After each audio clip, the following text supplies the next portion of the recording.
Hello, welcome back to my podcast. Let's begin.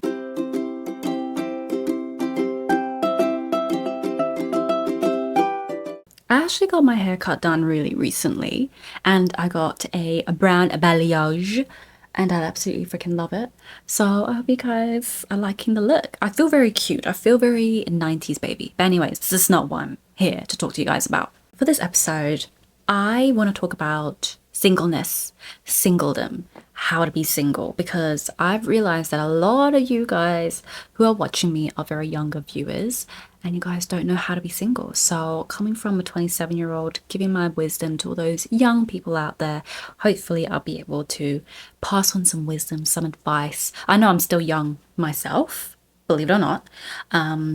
I'm still young in some people's eyes, and to some people, I'm getting old. So, this is some of the things that I have learned, or some of the things that I have done to enjoy my single life when I was single. So, let's start off. I'm going to give five things that I did, five important things that I have learned from being single. So, number one, enjoy your free time. I know this is like so basic and so obvious, but I genuinely do mean it. Enjoy your free time. Look at your calendar, look at your time. What are you spending your time on? Are you just at home scrolling on social media, looking at pointless videos that literally provide nothing to your life? If you are doing that, maybe try and swap it for something else that would actually be then beneficial for you. So like going to the gym, reading a book, picking up a hobby again, learning a new skill, something, right? Even if it's just gaming, sometimes people are able to make some sort of use out of gaming, anything. But just don't be wasting the free time that you have, because that will go away very quickly when you do find a partner. Number two, this kind of relates to like social media a little bit, but if you are scrolling through social media and you see like all these happy couples going on a holiday, smiling and buying each other presents and gifts and going on Valentine's Day, and you're just feeling really sad inside, guys, just to let you know, everything you see on social media isn't always picture perfect, isn't always exactly how you expect it to be. Just know that like these couples, they obviously go through bad times and they obviously go through good times, and they just want to document those good times, right? They want to be able to look back on it and see it. But just know that everything you see on social media isn't always perfect. They're not always like that. Every single relationship has gone through some sort of bickering stage and argument stage where they just couldn't stand each other maybe at some point, and that's completely normal. So I don't want you guys to be scrolling through social media and seeing all these perfect couples super happy with each other and thinking, oh, when am I going to get that? You will get that. You will get there eventually. You just need to be patient. You just need to understand like not everything is going to be like that, and that's okay. It's really okay. Number three, put the love into yourself. When you were in a relationship, you would put so much effort, so much energy into someone, and you would show them you love them, and you would put all your time into them. And now all of a sudden they're not here anymore, or you've been single for a long time and you're still struggling on how to pour that love into yourself. Honestly, it really is about exploring and just doing something different than you normally would. So it could be like, I don't know, going traveling for a little bit, travel with friends, travel solo traveling, that's quite a thing. Picking up a new book that you never read before. It kind of relates to like using your free time, which is my first point, but elaborated a little bit more. Maybe starting off an online business, be a business girly, you never know. It could be literally anything, starting a new career, trying to achieve the goals that you've always wanted to achieve, but you couldn't because you couldn't find the time, or whatever it is. This is a time to really learn about yourself, pour that love into yourself, and focus on you. Because when I was single and I was getting really sad about, my singleness and or my singledom and everything like that, sometimes I would sit back and literally just think to myself, like, you know what? I'm really happy that I don't have to think about someone's else for once. I'm thinking about me for once. And I'm thinking about what I need, what I want to do, who I want to spend time with, whatever it is. It's all about making myself happy. And it was very different for me. It was definitely a very new experience for me, because I've realized all those time when I was in a relationship, I was not putting my focus on me. I wasn't focused on myself. I neglected everything that I needed and just focused on what the other person needed. And that's what being single really taught me about. And I was just like, you know what? I'm going to enjoy this time that I have. I'm going to enjoy the single life that I have, because once I'm married and I have kids and I have responsibilities and I have all these things coming to me when I'm older, I'm not going to have this single life anymore. I'm not going to have the free time, the peacefulness, the harmonious moment anymore that I'm having right now. So let me just enjoy this single life. And then when marriage life, relationships, kids, house, mortgages, cars come, it will come. I know it will happen. But for right now, let's enjoy the single life that I have. Let's enjoy the present moment and let's not waste it. So that was a very big lesson that I learned when I was single, and I enjoyed it. I was pretty much single for 6 years or more. I think it was more. Honestly, I've lost count. So yeah, I was learning how to pour love into myself and not focus on someone else's needs. And I don't need to constantly like tell someone, oh, I'm going to be here, I'm going to be doing this, I'm going to be doing that with that person. I have complete freedom and I loved it.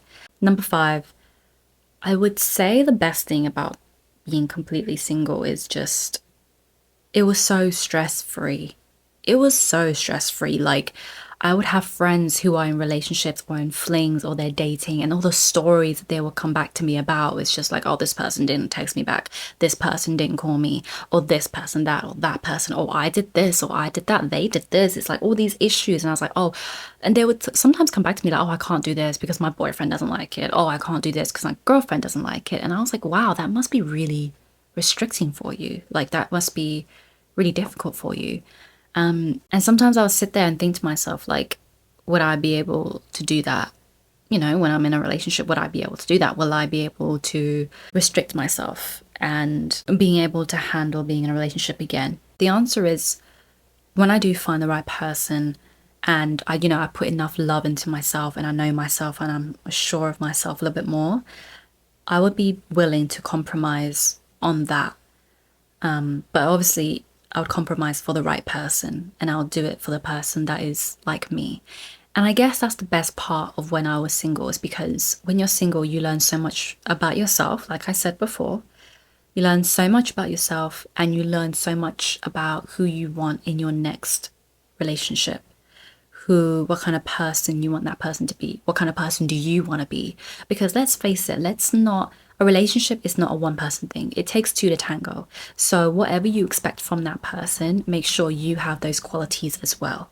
Make sure that, you are the best version of yourself. Make sure you've worked on yourself to be the better quality version of who you are, more mature, more forward thinking, and someone who is just a little bit more headstrong, becoming who you are. Make sure you are who you are before you get into a relationship, so you are really fully ready, and go in knowing what you want as well, and making sure that you and that person have the right chemistry, you have the same morals and values.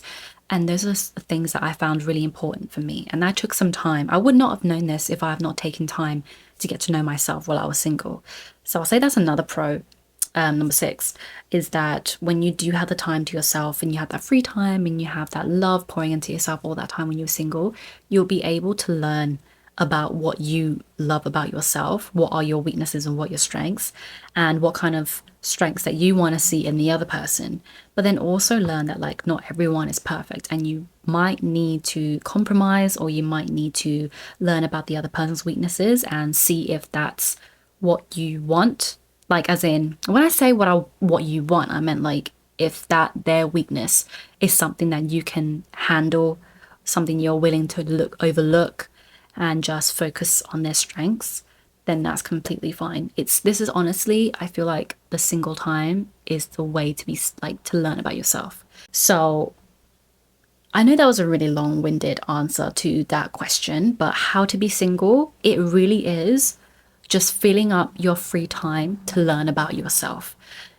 Honestly, what I do is that I'm a bit of an organizer freak. I love keeping things organized and knowing exactly what I'm doing every single day. So I would like to make a list of everything that I want to get done that day. So whether sometimes it could be the smallest things. Like, for example, tomorrow I want to get some bridesmaid shopping out the way because my best friend's getting married in October. So I want to get some bridesmaid shopping out the way. I want to come back after that, get ready, and then I got to go pick my friend up and go to a party that night as well. And just that be that. Like that's my list for today. And then Sunday, I want to get my nails done. I might want to do my laundry. I want to clean the kitchen. I probably need to do some shopping. Do you know what? It's everything. Just take it step by step, and then slowly you'll be able to just find that quality time to yourself and squeeze in some time for your hobbies as well, because that's what fills your soul and what fills your mind. To really answer to anyone's question who's watching this video, how to be single, learn about yourself. The time that you spent with your partner, your boyfriend, your girlfriend, pour that into you. Just imagine you are dating yourself. Where would you like to treat yourself? How would you like to treat yourself?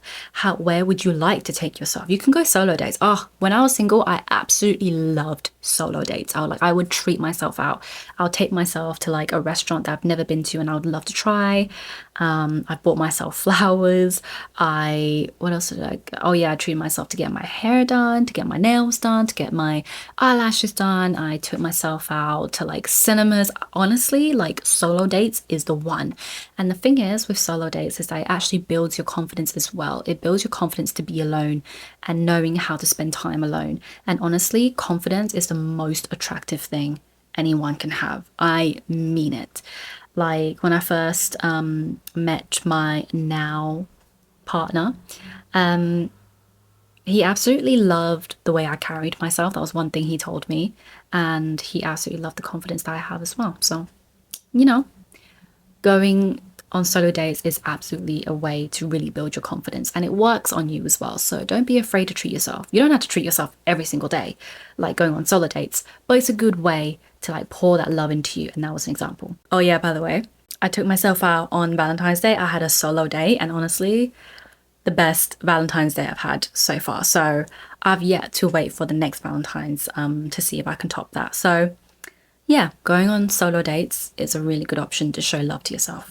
So yeah, I just wanted to keep this podcast short. If anyone needs any help with anything, leave a comment down below. If you are watching this video and this is your sign to teach yourself on how to be single and teach yourself how to pour that love into you, I highly recommend it. All right, thank you guys for watching this video or listening to this podcast, wherever you are. Have a good morning, good afternoon, good evening, good night, wherever you are in the world. I love you all so much, and I wish you all the best. Mwah.